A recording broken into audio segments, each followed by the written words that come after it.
अजय देवगन की फिल्म दृश्यम 2 शुक्रवार 18 नवंबर को रिलीज हुई थी। इस फिल्म को लेकर दर्शकों की दिलचस्पी बढ़ी हुई है। हर कोई यह जानना चाहता है कि आखिर विजय सालगांवकर इस बार क्या करने वाला है। यह एक्साइटमेंट इसलिए भी है कि टीजर और ट्रेलर के अंत में विजय सालगांवकर यानी अजय देवगन के किरदार को कैमरे के सामने बैठकर कबूलनामा देते हुए दिखाया गया है। टीजर और ट्रेलर में हमें विजय के हंसते खेलते परिवार, आईजी मीरा के बेटे की हत्या और विजय और उसकी फैमिली का सजा से बचने के लिए बुनी गई कहानी की पुरानी झलक देखने को मिलती है।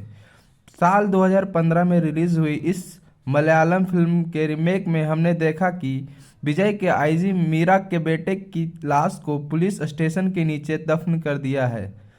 वह गांधी जयंती और 3 अक्टूबर की एक ऐसी कहानी बुनता है जिसे पुलिस की जांच में सही मान लिया जाता है। समीर की लाश का पुलिस पता नहीं लगा पाती है, लेकिन क्या अब फिल्म को सीक्वल में विजय और उसका परिवार सलाखों के पीछे होगा? क्या विजय यह कबूल कर लेता है कि समीर उसकी बेटी अंजू को ब्लैकमेल कर रहा था और उस रात आत्मरक्षा में समीर की मौत हो गई?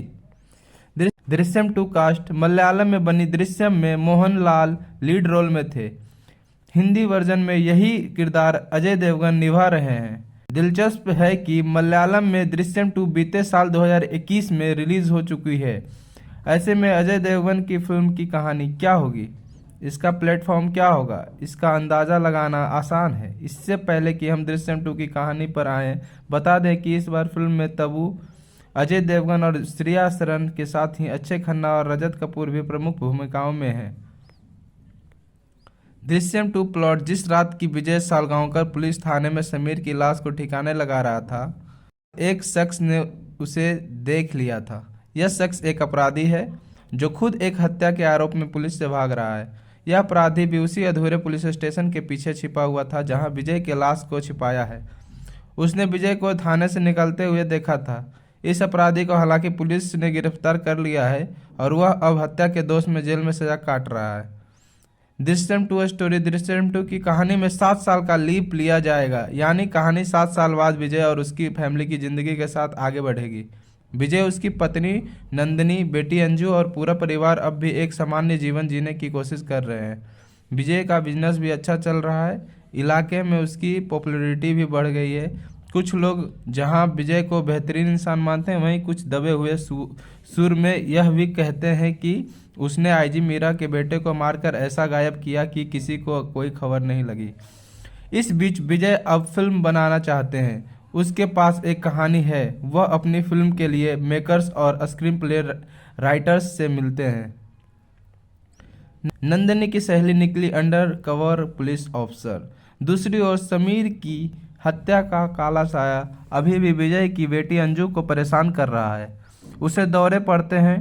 नंदिनी और विजय बेटी की हर तरह से मदद करते हैं और उसके मन को शांत रखने की कोशिश करते हैं। पड़ोस में एक फैमिली है जिससे नंदिनी की दोस्ती है।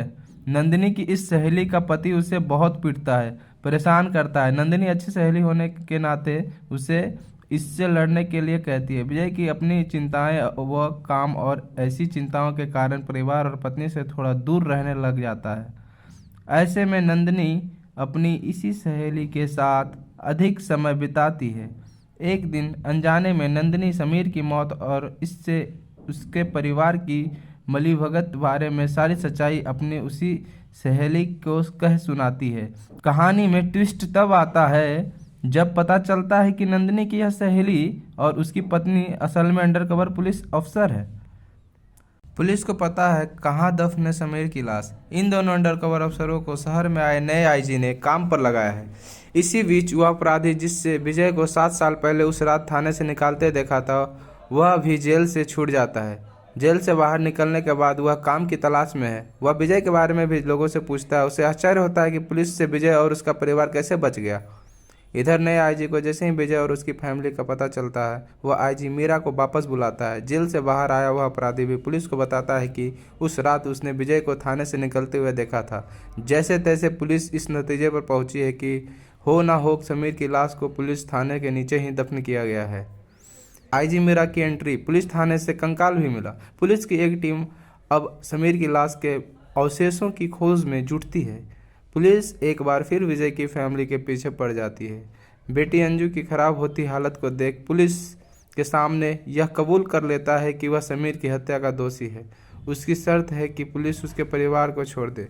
विजय की शर्त को मानते हुए पुलिस उसकी फैमिली को छोड़ देती है, लेकिन आईजी मीरा यह नहीं चाहती। वह विजय के पूरे परिवार को सजा देना चाहती है।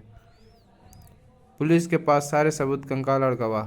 अब कोर्ट रूम में विजय सालगांवकर को आरोपी मानते हुए ट्रायल की शुरुआत होती है। पुलिस के पास थाने के नीचे से निकला कंकाल है, एक गवाह है जिससे विजय को उस रात आधे अधूरे पुलिस स्टेशन से बाहर निकलते हुए देखा था।